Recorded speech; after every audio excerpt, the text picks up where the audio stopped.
Bonjour Maître Le Faucheur, vous êtes ici pour un format qui s'appelle Regard croisé. Avant qu'on commence les questions, est-ce que vous pouvez vous présenter? Bien évidemment, écoutez, bonjour. Donc mon nom est Vincent Le Faucheur, je suis avocat, spécialisé en droit du travail et droit de la sécurité sociale. Et j'ai une particularité, c'est d'accompagner de nombreuses entreprises de travail temporaire, donc spécifiquement dans ce secteur d'activité, parce que j'étais parti du postulat et c'était un besoin aussi, du marché, d'avoir effectivement des intervenants qui connaissent et qui maîtrisent parfaitement bien l'environnement de ce secteur d'activité avec des caractéristiques très particulières. C'est une tradition de ce format, donc nous choisissons une citation que nous vous demandons de commenter. Pour vous, nous avons choisi Charles de Montesquieu. La citation est la suivante: « Il ne faut point faire par les lois ce qu'on peut faire par les mœurs ». Qu'est-ce que cela vous inspire? Alors, oui, c'est effectivement une approche que j'adopte quotidiennement, sans forcément penser à cette citation. J'évite, dans la mesure du possible, face à des entreprises qui ont besoin, je dirais, d'approches très opérationnelles, d'avoir une lecture extrêmement rigide de la réglementation. Je pense qu'il faut, de mon point de vue en tout cas, se rapprocher, je dirais, de l'objectif fixé par le législateur et à chaque fois de s'adapter en fonction du contexte opérationnel de chaque client. La loi ne peut pas s'appliquer de manière extrêmement rigide à tout le monde, pour tout secteur d'activité et pour tout type d'entreprise ou taille d'entreprise. Il faut en permanence ramener à ce contexte opérationnel, la réalité aussi de l'entreprise et aussi la faisabilité. On sait tous qu'il y a des points de la réglementation qui sont inaccessibles en l'état de manière brutale pour certaines entreprises et certains secteurs, notamment pour les entreprises de travail temporaire. Mais pour autant, il ne faut pas perdre non plus, je dirais, l'objectif fixé par la loi. Donc on va se rapprocher en utilisant des chemins peut-être différents, adaptés à chaque entreprise, chaque type d'entreprise et chaque taille d'entreprise. Cela fait plusieurs années donc que vous accompagnez ACE Emploi dans son développement. Quel regard portez-vous aujourd'hui sur le réseau ACE? Alors c'est un réseau qui me surprend, mais dans le bon sens du terme. C'est un réseau déjà familial, donc ça c'est son ADN, comme on dit.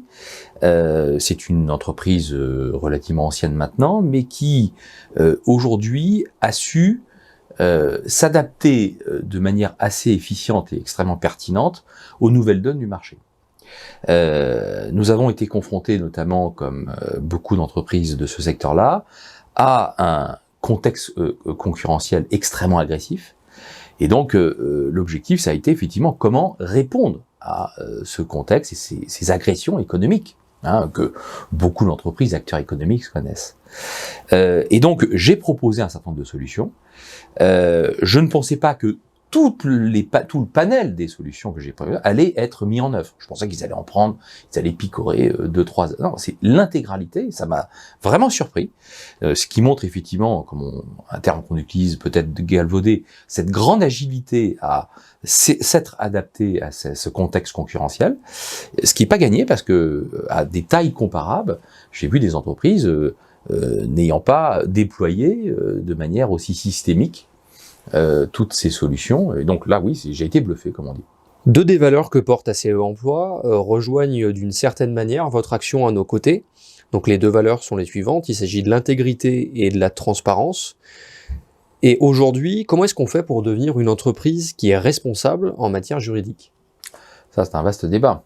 Alors, il y a soit le coup de peinture qu'on peut mettre en se targuant, je dirais, d'être socialement responsable. Il faut se méfier de ces grands termes, puisque effectivement derrière, en grattant, il faut voir quel est le contenu qu'il y a derrière. Est-ce que c'est un coup de peinture ou pas? Donc je me méfie effectivement de ces termes à l'emporte-pièce. Ce qui importe effectivement, en tout cas dans ma qualité de conseil, c'est non pas ces grandes phrases qui ne veulent rien dire, c'est d'un point de vue opérationnel, qu'est-ce que vous mettez en place? Tant vis-à-vis de toutes les parties prenantes du secteur du travail temporaire, c'est-à-dire les intérimaires, qui est quand même une pièce maîtresse de ce secteur d'activité, comme pour effectivement les clients. Hein.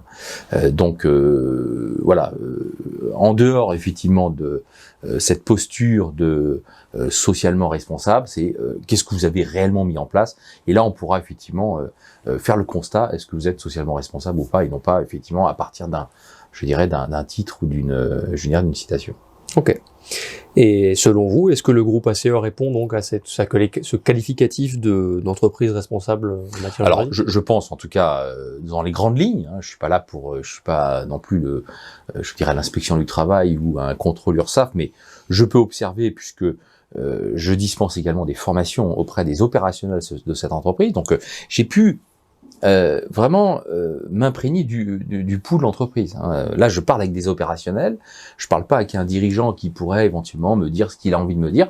Là, je vois évidemment la réalité de ce réseau, et j'ai pu m'apercevoir effectivement que on s'approche vraiment. La perfection n'existe pas, mais en tout cas, on est sur quand même une très bonne dynamique en termes je dirais, de cette, pour reprendre le terme, de cette démarche socialement responsable. Conjointement à vos actions avec le groupe ACE et vos actions dans votre cabinet, vous accompagnez le réseau Unequal, qui est le réseau d'un groupement d'acteurs du travail temporaire, auquel ACE appartient. Est-ce que vous pouvez nous en dire plus sur vos actions au sein de ce réseau ? Alors, d'abord, la vocation de ce réseau, c'est permettre à des PME régionales, comme ACE Emploi, de pouvoir échanger avec d'autres acteurs du même secteur, sans pour autant être sur les mêmes plates-bandes sur le plan géographique, et de mutualiser les connaissances, les modes opératoires et autres. Et donc, dans mes activités de conseil auprès de ce réseau, pour le coup, c'est justement de suggérer sur des thèmes précis un mode opératoire qu'on va devoir déployer pour l'ensemble des adhérents du réseau. Donc, ce qui veut dire que les acteurs du réseau, bénéficient d'une compétence technique unique, homogène, et puis ça leur permet aussi d'échanger entre eux. Ah bah écoute, t'as fait comment pour mettre en place tel ou tel accord ? Moi, je suis confronté à une problématique opérationnelle. Donne-moi ton point de vue. Donc c'est voilà, donc c'était vraiment extrêmement pertinent le fait d'appartenir à ce type de réseau. Qu'est-ce que c'est dans les grandes lignes les enjeux juridiques du travail temporaire aujourd'hui ? Alors les enjeux juridiques du travail temporaire aujourd'hui, c'est de mon point de vue la sécurité pour les entreprises utilisatrices. Les entreprises utilisatrices, pour une grande partie d'entre elles, ont effectivement des besoins en personnel évidents, puisqu'on a une reprise économique post-crise sanitaire évidente, même s'il faut être assez vigilant, notamment sur l'impact de la crise de la guerre en Ukraine. Pour autant, je les sens, pour une grande partie d'entre elles, assez réticents à vouloir transformer l'essai, c'est-à-dire d'embaucher directement l'intérimaire, en CDI par exemple, parce que le contexte économique national ou international n'est pas au beau fixe, entre une crise sanitaire dont on ne sait pas si c'est la fin ou le début ou la moitié, avec une guerre en Ukraine qui est très impactant, qui peut être impactant, sans compter le confinement de la Chine qui est quand même l'usine du monde. Et donc, elles ont besoin de continuer à externaliser du personnel. Or, le problème, c'est que le cadre juridique du travail temporaire ne permet pas d'externaliser de manière durable et permanente le personnel. Donc, vraiment, la ligne directrice, c'est comment sécuriser ces délégations de personnel intérimaire auprès de nos clients pour éviter la catastrophe judiciaire, prud'homale, et trouver des solutions aussi alternatives. Hein.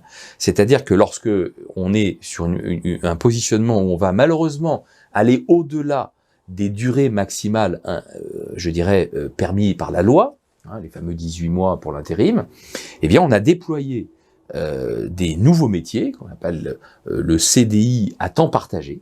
Et donc, ça permet aux entreprises qui souhaitent continuer l'aventure d'externaliser du personnel avec le même personnel, qui est fidélisé, qui connaît le savoir-faire de l'entreprise utilisatrice, de continuer l'aventure avec un cadre juridique beaucoup plus sécurisé, qu'on appelle le CDI à temps partagé. D'accord, donc si j'entends bien, le principal enjeu aujourd'hui, c'est la sécurisation de l'emploi, qu'il soit un emploi intérimaire ou en CDI à temps partagé. Tout à fait. Je précise aussi que ACE a lancé une solution qui s'appelle CDI Flex qui répond à ces besoins. Est-ce qu'il y a d'autres enjeux du côté des clients, par exemple, notamment sur, je sais pas, la fiabilité des recrutements, la rapidité, des choses comme ça? Bien évidemment, c'est surtout effectivement la fidélisation du personnel.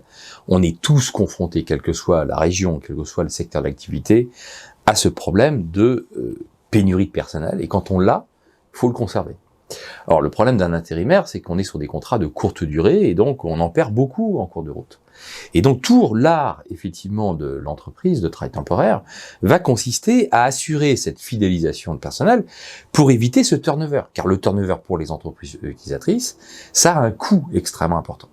Vous voyez, par exemple, ce qu'on est en train de déployer pour le compte chez ACE, c'est qu'on a conclu un accord d'entreprise qui est totalement inédit dans le secteur du travail temporaire, qui va permettre d'augmenter la période d'essai des intérimaires. Alors, ça peut paraître paradoxal par rapport à mon souci de fidélisation, c'est que la contrepartie, c'est de inciter les entreprises utilisatrices à augmenter la durée des contrats.